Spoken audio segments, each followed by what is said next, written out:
꾸물거리다가 늦게 시작하는 건 위험 부담이 컸지만 그러면 결과가 나쁘더라도 자신의 역량이 부족한 탓이 아니라 시간이 부족한 탓이라고 변명할 수 있었다. 완벽주의자에게는 열심히 노력한 끝에 실패하는 것보다 미룬 결과 실패하는 것이 더 나은 선택이다. 여러분 안녕하세요, 찍먹책입니다. 2025년도 이제 한 달밖에 남지 않았네요. 2024년을 되돌아보면 목표가 진짜 많았습니다. 특히 매년 운동과 영어 공부는 빼놓지 않고 들어가는 신년계획 중 하나인데 어찌된 게 매년 설날만 지나고 나면 귀찮다고 미루는 저를 볼 수 있더라고요.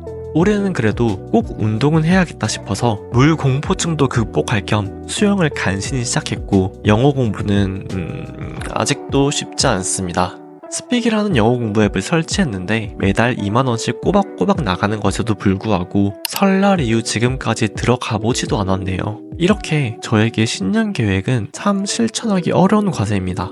뭔가 계획을 지키려고 하다 보면 오늘은 컨디션이 뭔가 아니고 잠깐 쇼츠만 보고 하자는 뒤 정신 차려보면 시간이 애매해서 내일 하자라고 미루고 비단 신년 계획이 아니더라도 집에서 밥을 먹고 설거지를 하거나 부모님께 안부 전화를 하는 등 미루기란 저에게 참 습관 같은 일입니다.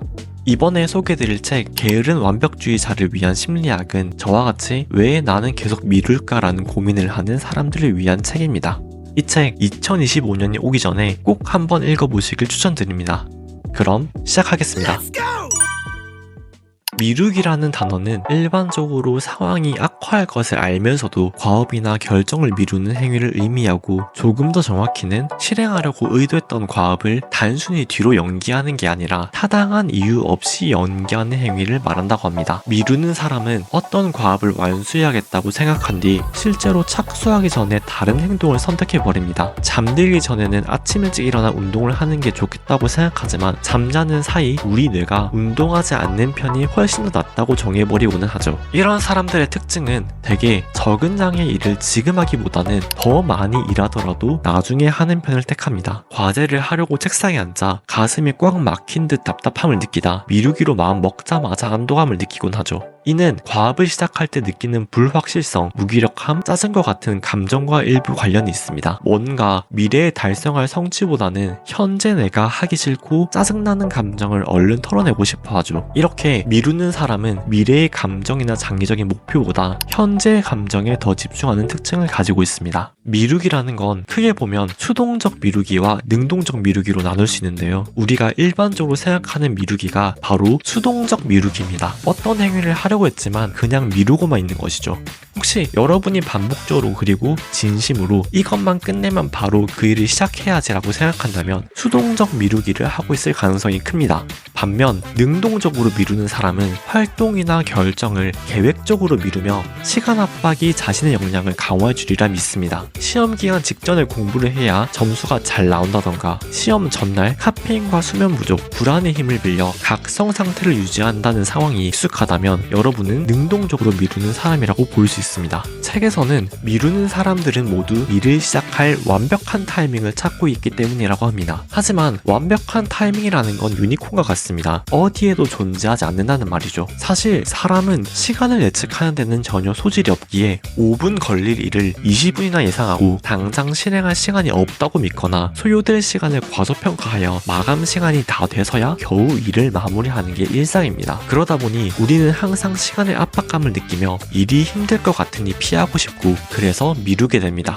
감정은 이런 방식으로 우리가 미루고 또 미루게 만듭니다. 오늘 해야 할 일을 내일로 미루게 되면 당장 마음은 편하겠지만 그 일은 눈덩이처럼 불어나 여러분을 현실로부터 도피하고 싶게 만들지도 모릅니다. 과업에 필요한 시간을 생각하면 우리는 항상 완벽한 타이밍을 기다린다는 늪에 빠질 수밖에 없습니다. 피곤하지 않을 때, 꼭 해야 할 일이 없을 때, 급한 상황일 때, 그리고 과업을 마치는 데 필요한 모든 재료가 갖추어져 있는 데가 바로 일을 하기에 완벽한 타이밍이라고 생각하는 것이죠. 하지만 내일이 되면 덜 피곤할까요? 우리는 늘 피곤합니다. 늘 시간도 없고 다른 재미있는 일들도 많죠. 유튜브 유산소 운동 영상을 보며 스프린트를 시작하는 사람에게 완벽한 타이밍은 찾아오지 않습니다. 에너지가 넘치거나 재밌는 일이 없을 때는 운동할 마음이 찾아오지 않거든요. 저자는 이러한 미루기는 단지 게으름과 노력의 문제가 아니라 심리학적 문제라고 합니다. 우울증 환자는 침대에서 나오거나 친구를 만나는 일을 미루며, 불안증 환자는 자신이 옳은 선택을 할 수 있다는 확신이 들 때까지 결정을 미루며, ADHD 환자에게 미루기란 일상이죠.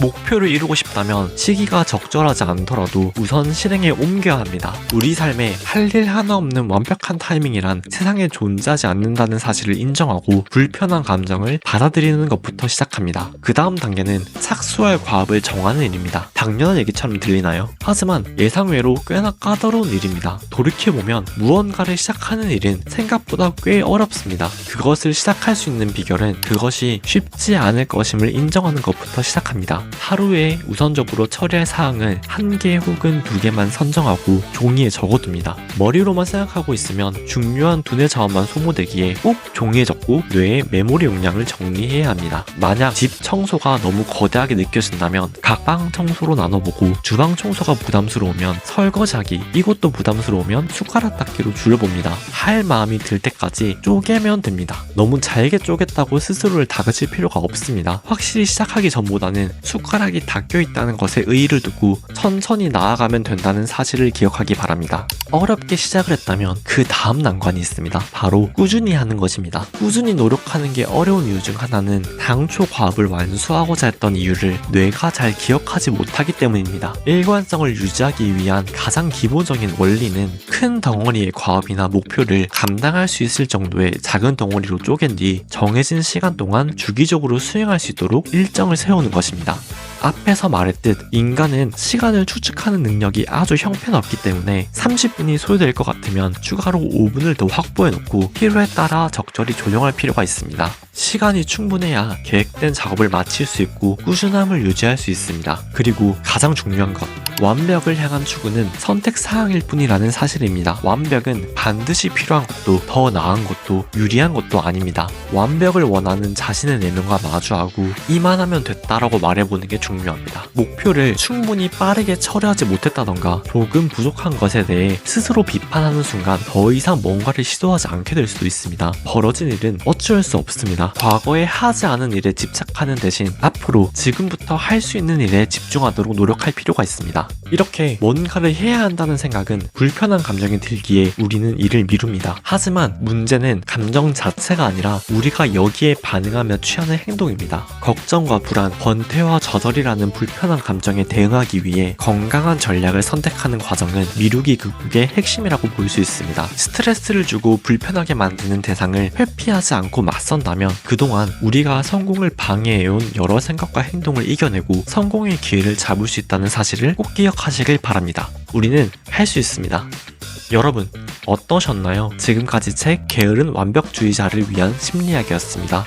2025년을 준비하면서 올해는 꼭 목표를 이루고자 노력하시는 분들은 이 책 한번 정독해보시길 추천드립니다. 이 영상이 여러분의 지식습관에 도움이 되셨다면 구독과 좋아요 부탁드리겠습니다. 다음에는 또 다른 주제로 뵙겠습니다. 감사합니다.